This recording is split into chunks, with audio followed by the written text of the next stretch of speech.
More Titans training camp coverage coming at you guys, but first we want to know, where are you watching from? How many of you watching from Tennessee, from outside? Let us know in the comments section which city you guys are repping the Titans from before we get going on today's show.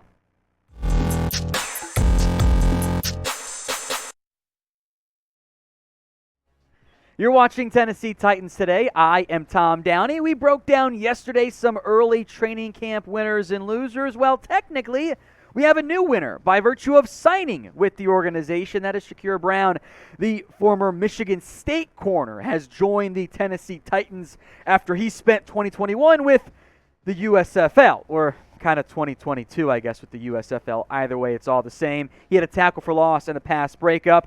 Shakur Brown joins the organization perhaps in direct response to Buster Skrine announcing his retirement. I do think there is a very difficult path for Brown making the 53-man roster.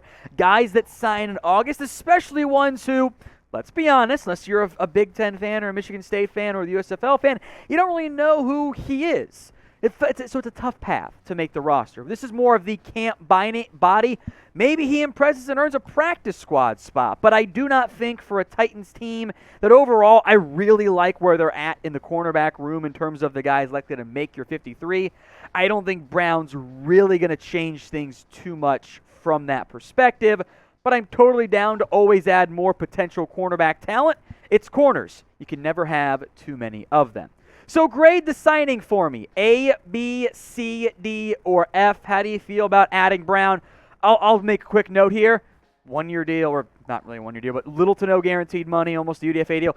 You're not paying him anything. It can't be a bad signing because you can cut him whenever you want to with no downside. So keep that in mind when you grade the signing of Shakur Brown.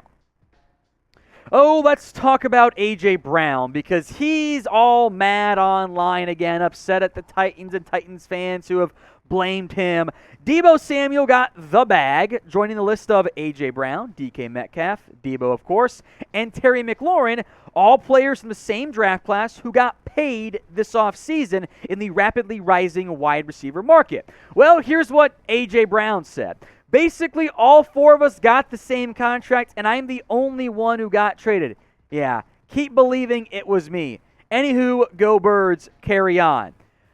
AJ got to move on, man. He's in Philadelphia now. He's still trying to win the Tennessee Titans breakup. AJ Brown kind of sounds like the guy who is upset with the way things ended with his girlfriend and just can't let go, even though he's now engaged to somebody else. He keeps bringing it up for whatever reason. Look, A.J. Brown is right that him, DK Metcalf, Deebo Samuel, and Terry McLaurin all basically got the same contract. A.J. Brown had one more year. In general, you can almost add 2 years in terms of the average per year value for each, or $2 million for each year you add to a contract. So he's honestly, from a structure standpoint, it's probably cheaper than the Metcalf, Samuel, McLaurin deal since he'll become a free agent 1 year later on the current deal. But move on, my guy. You're in Philadelphia now. You can stop tweeting about Tennessee and being upset that Titans fans are mad. Yeah, Tennessee didn't want to pay A.J. Brown. Yeah, I would have paid him if I ran the organization. They didn't.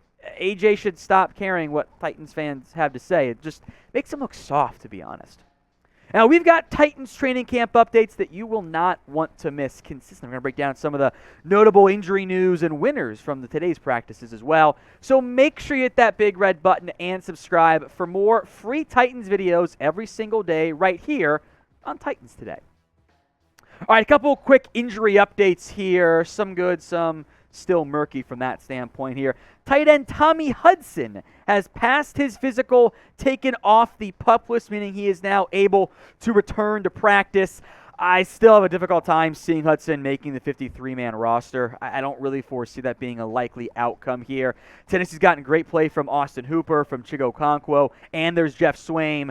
Unless they carry 4 tight ends, even then it might be Briley Moore who makes it over Hudson. This feels a little bit more like injury insurance and, of course, just camp bodies and preseason bodies. So what do you think about Tommy Hudson? Will he make the 53-man roster? Get your predictions in for me in the comments section. Y for yes or N for no. Here's some notes now on Derrick Henry. Emphasis, do not panic. It is practice, day one of pads. Ben Arthur says Derrick Henry didn't do a whole lot during the first day of pads. He practiced in individuals, but did not see him in 7-on-7s or team periods. Cool. I'm fine with that plan. It's King Henry. I do not need to see King Henry take a single bit of contact until week 1 of the regular season. We know who he is. We know how good he is, how he's in shape, dynamic, all that. I do not need to risk Derrick Henry getting a random injury in the middle of August. No. Put him on ice until the games actually start to matter. Here's more from Ben Arthur, and two-part note on this. First up, no Ben Jones and Elijah Molden again today. We'll come back to Ben Jones, but Molden's first. He kind of got rolled up on doing the drill, kind of landed awkwardly on his ankle. He missed practice again today. We'll have to keep an eye on that one. It has led, as we'll get into more in depth, for more reps for one Roger McCreary. But I will make note that Ben Jones did return to the team period in 11-on-11 per Terry McCormick, so that is a good sign for Jones. Maybe it was a veteran rest day for him on Saturday because, he's a veteran. You don't need to give those guys a ton of reps early on, and typically earlier breaks and breathers tend to lead to fewer soft tissue injuries, etc. So be honest with me in the comments section. What is your current concern level over the injuries? Scale this for me 1 to 10. 1 being you're not worried at all. It's much ado about nothing. 10 being you're kind of freaking out. Sound off in the comment section. If you made it this far in today's video and you haven't already subscribed, I'm not really sure what you're doing. We're trying to get to 5,000 subs here on Titans today, so let's get there. Hit that big red button and join us for free videos pretty much every single day and the best Titans camp YouTube coverage you'll find. All right, let's talk 3 stars of the day here, beginning with 2 of the names we talked about on yesterday's show. Roger McCreary, and the star of the day was directly identified by Terry McCormick too.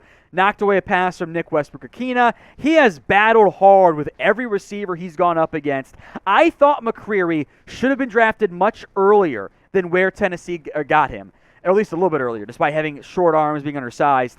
He was awesome against Alabama, against the best competition in the SEC. And that is continuing through with the actual NFL. I am excited about McCreary and his counterpart on offense, Treylon Burks, the wide receiver. He's looked really good as well. Here's what Ben Arthur had to say.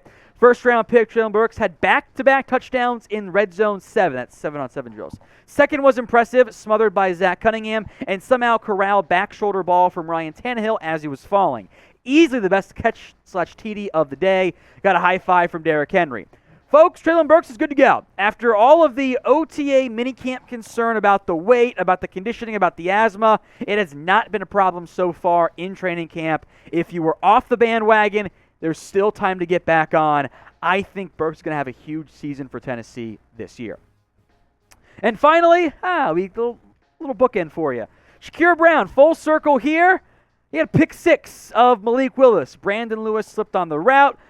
Brown picked it off, 100-yard pick 6. That is exactly what you're trying to do on your first day, really, of training camp for your new team. Make a big-time splash play. Credit to you there, Shakur Brown. Our final question, then, of the day. Who are you most excited to see at training camp this year? Burks was my selection, and I'm very pleased by that so far. But drop a name or names for me down there in the comments. And one last time before we go, hit that big red button. We've got you guys covered with everything you need on Tennessee Titans training camp and preseason right here on Titans Today.